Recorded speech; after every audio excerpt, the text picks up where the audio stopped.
name's Sandy. How you doing? So tell me, how many people do we have playing today? Okay, you're a single player, right? Now, keeping it easy, please type in your name for me.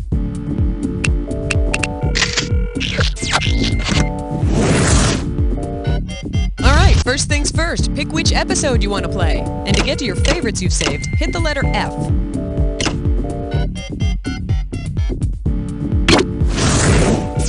"30 seconds. You have the letter B as your buzzer. That's B as in booty.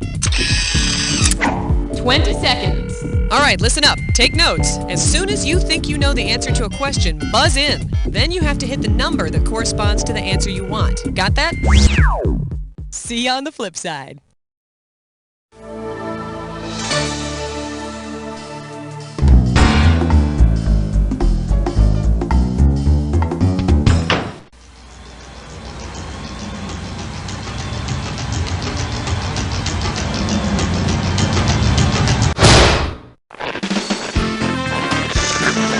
It's time for the show where high culture and pop culture collide. Hey everyone, welcome and thanks for coming to our Eclectic episode. Nobody around here is really too sure what that word means, but by gum, we sure do like to say it. Give me a category.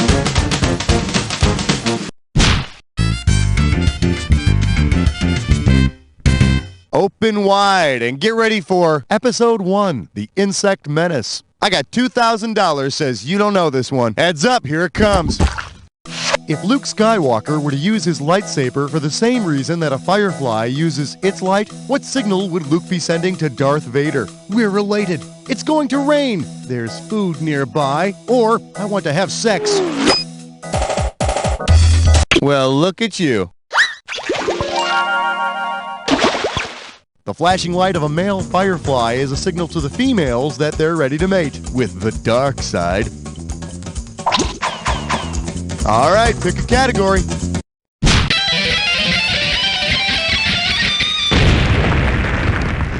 I believe this one is called Dear Diary. Ah! You get this one right, you get 3,000 greenbacks. Say, hey, what have I got here? Looks like I got a diary entry from 1876. It's really amazing what you can find in a sound booth if you look really hard, huh?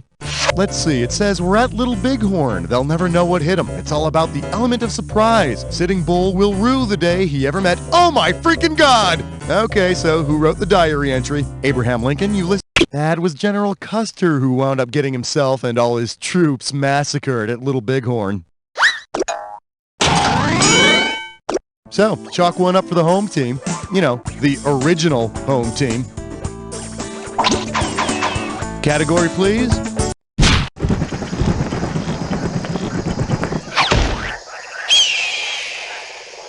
May I introduce, what a bunch of Nounsense. $2,000 for a correct answer. Okay, free your mind.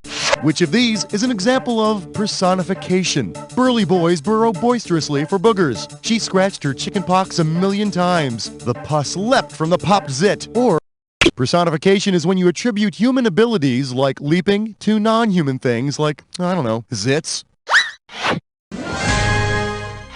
And grossification is when you ask questions about popping zits and boogers and scabs just to see if you can make people vomit or not. All right, I need a category. Well, good for you. You just picked a when did happen.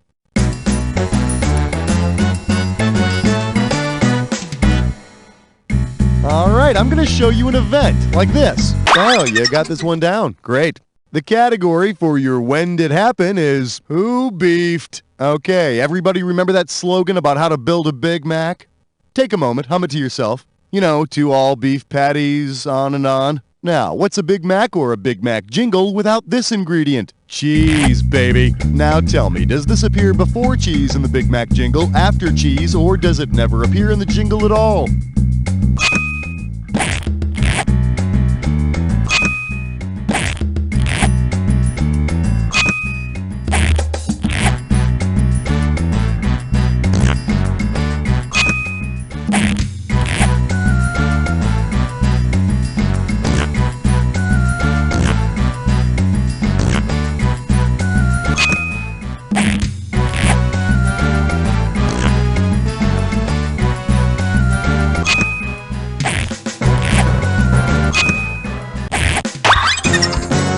Okay, let's check it out. Well, that was kind of a lukewarm showing. Let's see what that does to your score. Okay, let's get on with the rest of the show, shall we? All right, pick a category.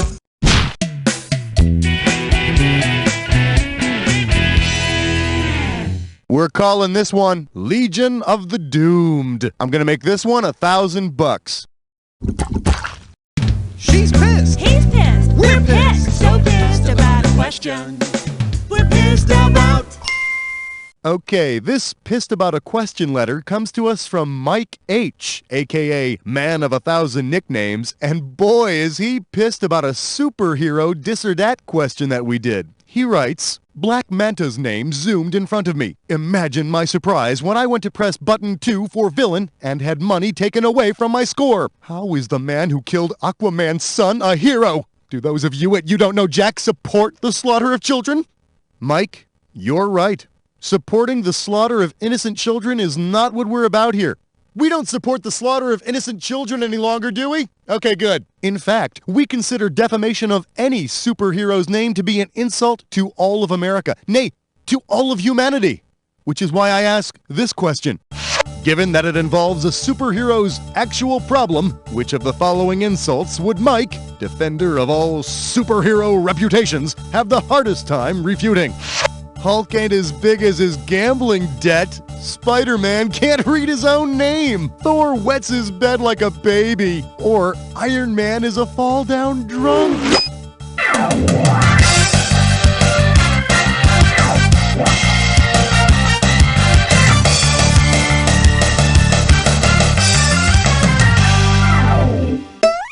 Why didn't you pick this one? Hi, Iron Man. Word on the street is Iron Man lives up to his name by having quite the soft spot for the Boilermaker. But, you know, think about it for a minute. I mean, other superheroes have their X-ray vision and their super strength and cool cars. But who are you going to call when the fate of the free world depends upon a game of quarters? Huh? Throw me a category.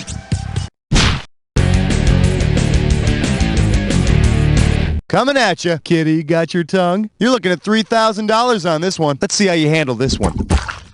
If Hello Kitty said hello in her native language, what would you hear? Hello Kitty was originally developed in Japan, so she would meow the Japanese word for hello, konnichiwa.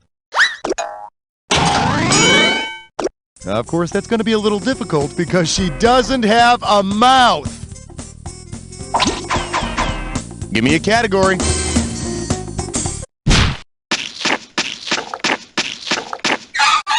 Here we have mocking the irrational fears of others equals fun. I'm going to give away $3,000 this time. See what you can do with this one.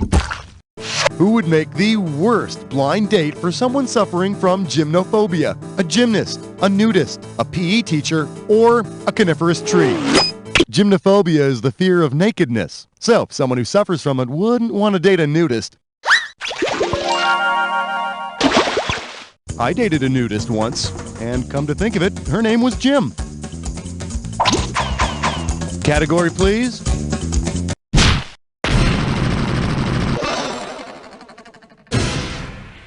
Let's see what we got going. Did you pack angles and cream cheese? One right answer and you got $6,000 coming at you. Get the wax out of your ears. It's question time. Suppose Karl Marx goes on a picnic and starts preaching to the ants around him. Given his theories, which ants would most... Marx called for the rise of the proletariat, or working class. But only the red ants pay any attention to him. Time to pick a category. All right, flesh, butt, spits, I'm poor. It's time for a Bit for Fish Best Pun. One gibberish category coming up. I defy you, gravity. The opening value of this gibberish question is going to be $10K. Now here's the deal. The more time you take, the less cash you get. So now take a look at this gibberish phrase and see if you can tell me what it rhymes with. All breasts up and go face duo. And don't get fooled by any punctuation. Go for it. Type in your answer and hit.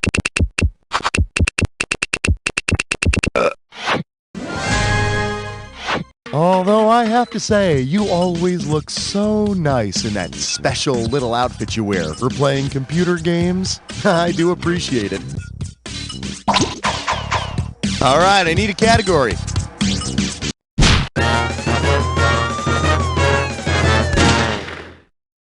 This category is known as, when in Mexico, do as the Romans do. This one can get you $6,000. All right, give me your best shot. Which TV character would most likely look for ovnis while vacationing in Mexico? My close personal friend Huggy Bear, Buffy, Ally McBeal, or Fox Mulder? OVNI is the Spanish word for UFO, and I know you've seen X-Files. Mulder thought he saw an OVNI once, but it turned out to be a mule wearing a sombrero. Throw me a category.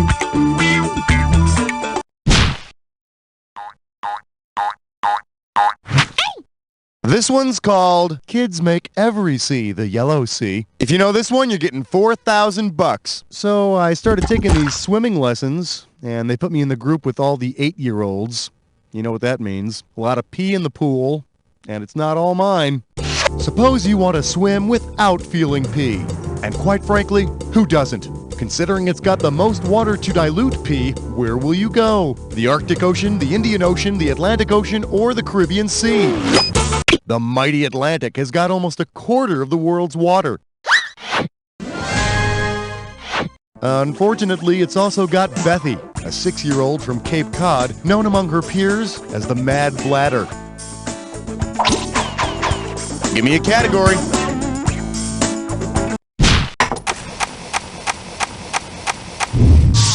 For your enjoyment, how to make your son good and Daedalus. You get it right, you get $2K. Yep, fathers and sons, they fight a lot. What was probably the last thing the mythological Icarus's dad said to him? Go take a flying leap. Don't talk to your mother like that. I brought you in, I'll take you out. Or, you're no son of mine. Icarus's father was the one who talked him into trying to fly. Apparently, he was upset about Icarus trying to air condition the whole damn neighborhood. Shut that door! Category, please.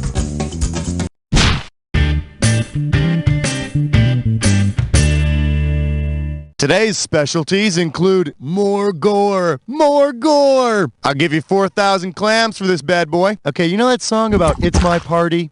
And I'll cry if I want to, right? Yeah, very touching. If Al Gore were to do a duet of It's My Party with the song's original singer, with whom would he be musically lamented? It's My Party was first made a hit by my close personal friend, Leslie Gore. Of course, for the duet, Al would want to add that certain... Well, I'm sure Al would have something to add to the new version. All right, pick a category. Well, what do we have here? Georgia Brown wasn't really that sweet. $4K coming your way for a right answer. Put your head between your knees, because we're going down. Suppose the Harlem Globetrotters find themselves in England playing against a team of trotters. Who or what are their opponents? Bicycle messengers, pickled pig's feet, royal carriage horses, or sheep testicles? If you ask for a trotter in England, you're going to end up with pickled pig's feet. And every time they play against the Harlem Globetrotters, you can totally tell they're not even trying.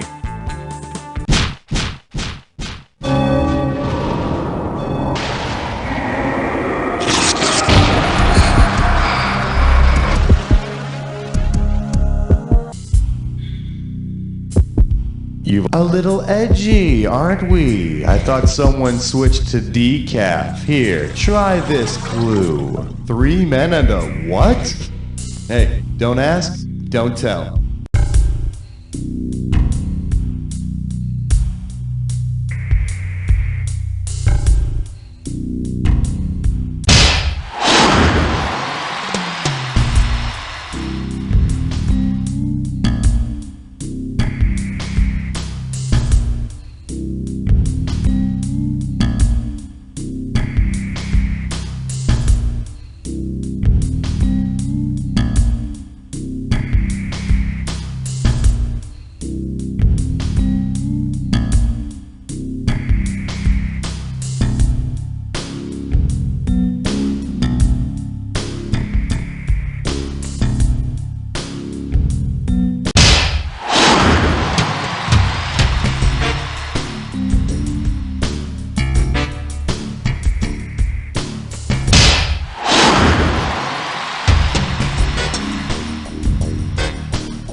Nicely done. Nicely done. Now let's see what you did to your score. That's the game. Well, player one, what are you going to do? You're a loner and you got no friends, but hey, at least you're good at trivia games. Try not to listen as the voices in your head scream. You don't know Jack! He had it all. Loving family, successful business. Numero uno on the high wealthiest man of scoreboard. his time, Don't you kind of wish you living could a take your charmed monitor life around with you until everywhere? that Well, I life suppose this is became just a more of a living private hell. victory. He lost Give me the his 411 on business if you want to to play thieves. again. He lost his family. Make And he this one a lost his favorite health to a episode by rare pressing skin F. disease. It was as if God and the devil had decided to gamble with his life. But he refused to give up. He blocked out all the naysayers and kept his faith in God. And for this, he was rewarded. His patience led to a business twice as big as before, a family twice as loving, and his health. It's the story you haven't read. Patient Plaything, Job. Tomorrow on B, True Biblical Story.